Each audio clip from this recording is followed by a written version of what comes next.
Bonjour, vous voulez savoir quel est le club que je supporte? Ben voilà, regardez d'abord mon maillot. Je suis Marseillais à vie. Allez, l'OM. Alors, c'est pas une vidéo pour vous montrer mon maillot de Marseille. C'est une vidéo pour répondre à ces petits nationalistes du dimanche qui, généralement, lorsqu'ils n'ont rien à faire et lorsqu'on parle de foot, ils viennent et commencent à vous dire « Ouais, mais pourquoi vous ne supportez pas des clubs camerounais, des clubs africains et autres ?»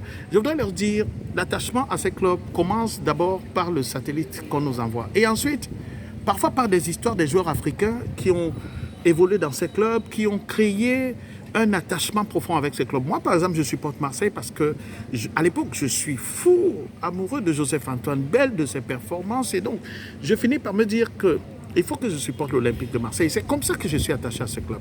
Et donc, aujourd'hui, si quelqu'un vient me dire « Ah ouais, mais tu supportes Marseille, Marseille c'est un club étranger », sauf que c'est un Africain qui m'a fait aimer ce club. Vous devez respecter ça. Et moi, je vais vous dire, je supporte le Barça parce que le Barça a une histoire politique et comme je suis quelqu'un qui, généralement, est plutôt marginal par rapport à l'ordre établi, l'histoire du Barça m'a plu. Et en plus, techniquement, j'ai découvert une équipe agréable lorsque j'ai commencé à grandir en 92 avec Johan Cruyff. Et quand j'ai appris l'histoire du Barça, j'étais très content. L'histoire, c'est quoi? C'est que c'est Franco qui dirige la dictature en Espagne et qui supporte le Real. Et moi, je suis contre le Real par rapport à cette dictature de Franco. Je suis amoureux de l'histoire du Barça avec les velléités indépendantistes et puis des joueurs agréables, incroyables. En 92, je vois des joueurs comme Romario, Stoichkov et autres. Et quand je vois l'histoire de Johan Cruyff avec le foot, je suis encore fou amoureux. Voilà comment j'arrive à être amoureux du Barça. Et puis, au Cameroun, moi, je suis supporter de la Dynamo. Pourquoi? Parce que ça a également des fondements politiques. Vous savez, vous croyez que le nom de Dynamo vient d'où? Le nom de Dynamo vient du fait qu'à l'époque, les communistes ou les gens qui partagent l'idéologie communiste qui créent la Dynamo de Douala décident de faire exactement ce qui se passe en Europe de l'Est et dans le bloc de l'Est. C'est-à-dire que tous les grands clubs à l'époque, dans les capitales comme Moscou, Kiev, Budapest et autres, les clubs ont le nom de Dynamo. Dynamo de Kiev, Dynamo de Bucarest, Dynamo de ceci, Dynamo de Budapest. Et donc, du coup, voilà, ils décident de créer un club de foot au Cameroun et ils disent qu'ils vont donner le nom de Dynamo pour être fidèles à leur idéologie communiste. Voilà comment le club de Dynamo se crée. Donc, du coup, moi, je suis amoureux de ce genre d'histoire, je suis amoureux de ce genre de contes. Et puis, politiquement, ça renvoie à quelque chose dans la vision que j'ai. Et puis, je vais vous dire autre chose.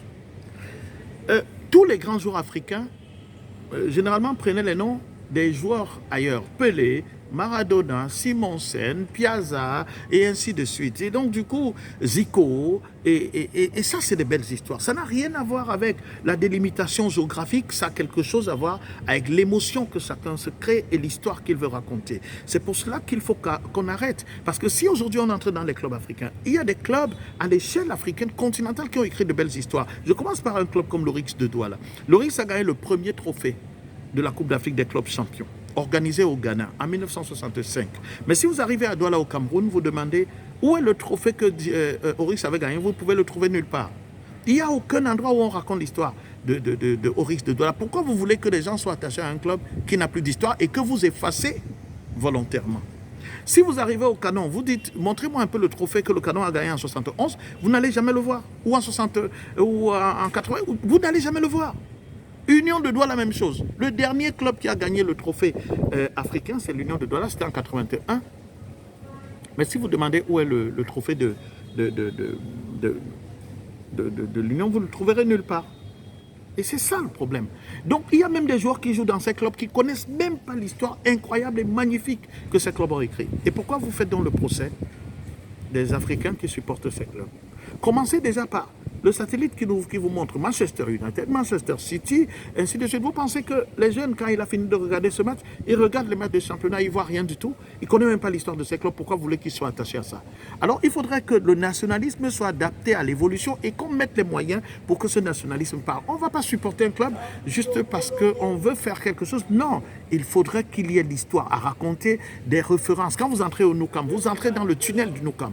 Vous voyez des images de Johan Cruyff, de Romario, de Stoichkov, de Ronaldinho, de Messi, de Samuel Eto'o. Vous pensez que ça ne parle pas? Vous entrez à Marseille, vous voyez les Drogba, vous voyez les Papin, vous entrez, vous voyez les Weah au Milan, au PSG et autres. Voilà comment on écrit l'histoire. Alors écrivons l'histoire, arrêtons de pleurnicher, arrêtons de donner l'impression que ouais, ben on ne supporte pas les clubs africains. Non, ça n'a rien à voir. Arrêtez de pleurer, ok? Allez, l'OM.